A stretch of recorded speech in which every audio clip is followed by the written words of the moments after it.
see Homestead. How the heck are you? Part of my helping folks get set up for homesteading, when I'd started these out before, I had talked a little bit about getting a little extra income from things like YouTube and Facebook and Instagram and so forth. While Facebook and Instagram can provide some income to you to help offset your cost on your homestead, YouTube probably is one of the better paying, especially for smaller sites. And it gives you a lot more ability, for like affiliate programs and so forth. Now, a lot of folks talk about, let's get into that. A lot of folks talk about affiliate programs. Now, I've never been in affiliate programs. I did just recently put up some merch, which nobody's buying. Okay, see how you are. Doesn't cost me anything for it to sit there, But that sure make Dandy Christmas present. Anyway, I'm panhandling. Come on. Like affiliate accounts. Yeah, they're available through about every online vendor out there. Walmart, Amazon's a big one, eBay, yada, yada, yada. It doesn't, a lot of folks go, oh, you're out panhandling this stuff. As a homesteader, you don't want to get out and just push any product off on because your subscribers are like family, okay? But let's say you buy a great book through Amazon and you're set up on an affiliate. And you've read the book, you think it's wonderful, think people can get some use out of it. Nothing wrong with making a video on it, telling your folks that, hey, this is a really good book. If it is, you don't want to lie to them about it. That's the first thing. That's where a lot of places get themselves in trouble. They push a product just to make a buck. That's not how you want to do a YouTube channel. You want to be straight up with your subscribers. You really do. Kind of keep that in mind. But let's say you bought a good book and you really liked it. Do a video on the thing. Nothing wrong with putting an affiliate link down there so that your folks can take a look at it. It doesn't cost your subscribers, and a lot of times as your channel grows, you get a bigger following, you can actually help get them discounts on product by them buying it through your channel. For the most part, if nothing else, it doesn't cost anything more to buy through your channel. And if you're honest with the folks on that, listen, I get a few bucks out of this. You get your product for the same price you're going to pay for it if you go out there and, straightforward. I gave you the tip. Come on, help me out here. Kind of thing, right? If you like a channel, that's one way to help support it. Because I know ads bore me to death.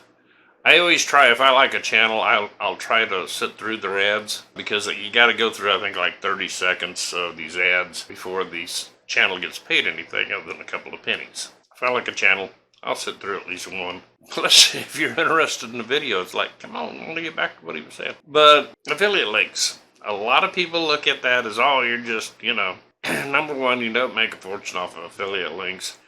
But these YouTube channels starting out, anything you can do to make $1, because a brand new channel, you got to have so many subs, you got to get so many hours worth of airtime. Affiliate links and stuff will help you out because starting off before they can even start running ads on a new YouTube channel, if you start a new channel with your homestead, it takes you out. Get the viewership up to where you got at least 1,000, I think, subscribers and a few thousand hours worth of, I think it's like 4,000 hours worth of view time. They used to do it right at jump. You could start your channel and, monetize it the first day. That was years and years back. Now it's, you got that time to do. And kind of help you with that a little bit, I'm getting ready to launch another channel that's going to be a ground zero, brand new channel kind of thing. Okay, now if I was one of these, gold plaque holders, something like that, they sometimes let you slide and go ahead and monetize another channel for you. I'm not at that level. But as a homesteader just starting out, YouTube is a good way to go. One, people like watching people that are at their level. I've heard a lot of folks say, oh, I don't know enough to get out there and do that. That's what you tell your subscribers. We'll be doing this together, man. I'm going to be learning as I go, Here we go. Let them see your mistakes. It's good that they see the mistakes. There's too many channels out here that give you the unicorn, rainbows, and lollipops version of homesteading, and it's not all like that, folks, okay?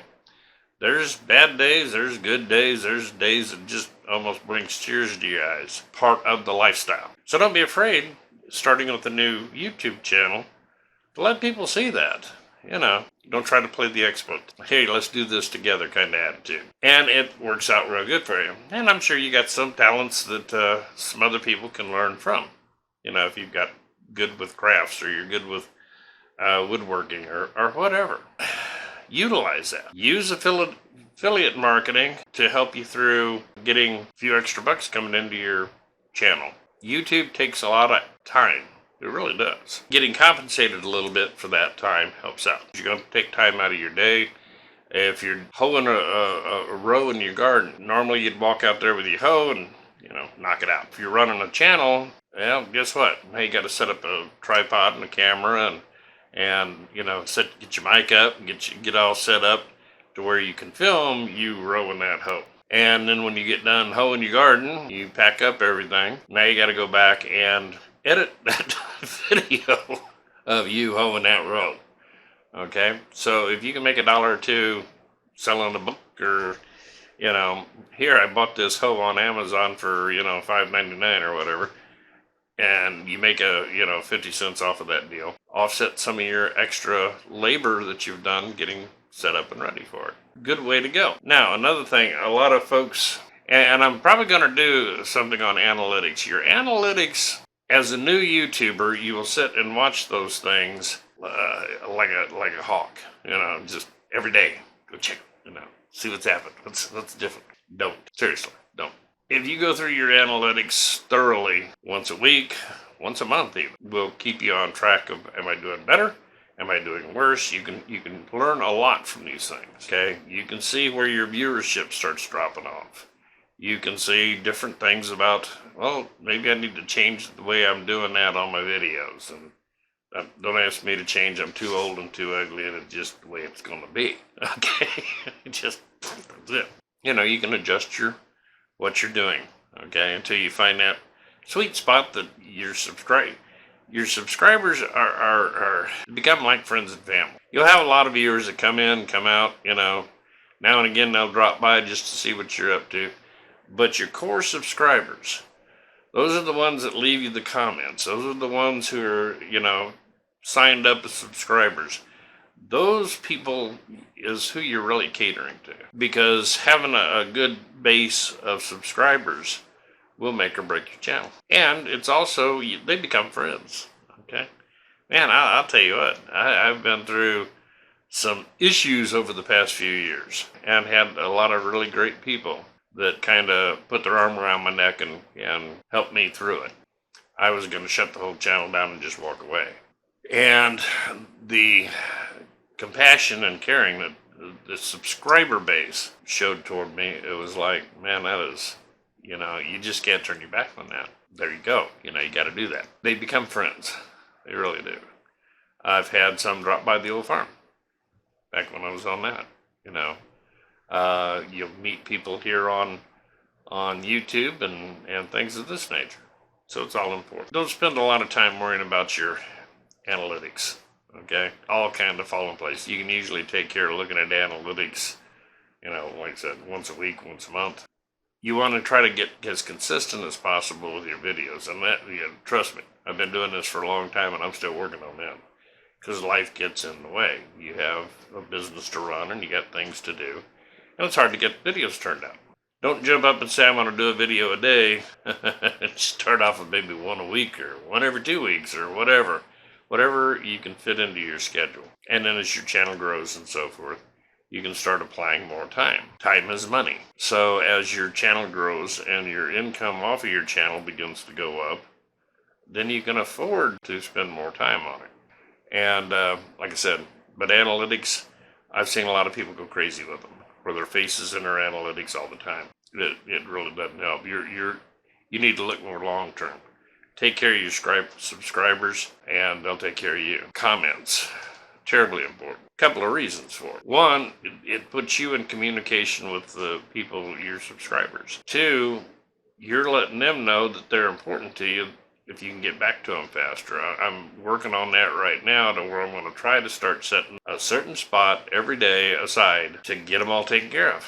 I get quite a few that come through, and I have got years worth of videos out there, and some of them are what they call evergreens. And if you're new to YouTube, an evergreen video is a video that continues to draw traffic and still draw comments. So a lot of times when I open my comments, folks, it's a pile. But I try to answer everybody, even if it's like, hey, thanks a lot, kind of thing. Try to make that a big point to your channel. That subscriber base is important. I would rather have 1,000 loyal subscribers than 30,000 people who drop by a lot, because those loyal subscribers, they're like friends and family. Move on past that. Analytics, don't panic on that. I'm going to do a video on analytics, kind of showing you some of the little tricks and stuff I use with them and how I look at them. And that might help you out some. You hear YouTubers, and I've had a couple people ask me about this. Click subscribe. Click, turn on the notification. Hit the like button. Leave a comment. Here's the way it is. Likes and comments move you up where YouTube presents your video to more people. The more comments you have, the more likes you have, the farther up the pecking order, you might say, you've moved. And more people see it, which means you get more people in, and it's a chain reaction. Don't bog yourself down with too much. Keep yourself doing what you do. Okay? Take care of your homestead first. Take care of your subscribers, number 2. YouTube can become a very good income to you. When you start seeing people that have these 300,000 subscribers and all this sort of stuff, and they're running ads and they have their merch out and things of this nature, they're doing okay. Now, that is after years of just, is this worth this? It's a lot of extra work. Is this worth this? You'll get to that point. Just push through it and have fun with it. Like I said, your subscribers are your friends. And if you keep that kind of mindset going, you're going to be okay. But that's why you see the YouTubers out there, hit the subscribe button, hit the bell, hit the like button, leave me a comment, blah, blah, blah, blah, blah. Because what it's doing is pushing that video up higher in YouTube's rankings. They go, oh, somebody liked that, and they left a comment. Okay, they must have enjoyed it somewhat. This has went long. Love you guys, appreciate it. If you haven't subscribed, hit the notification bell, like the video, leave me a comment. I'll start doing like everybody else. Love you guys, appreciate you. Hope you're having a great week, and we'll talk to you real soon.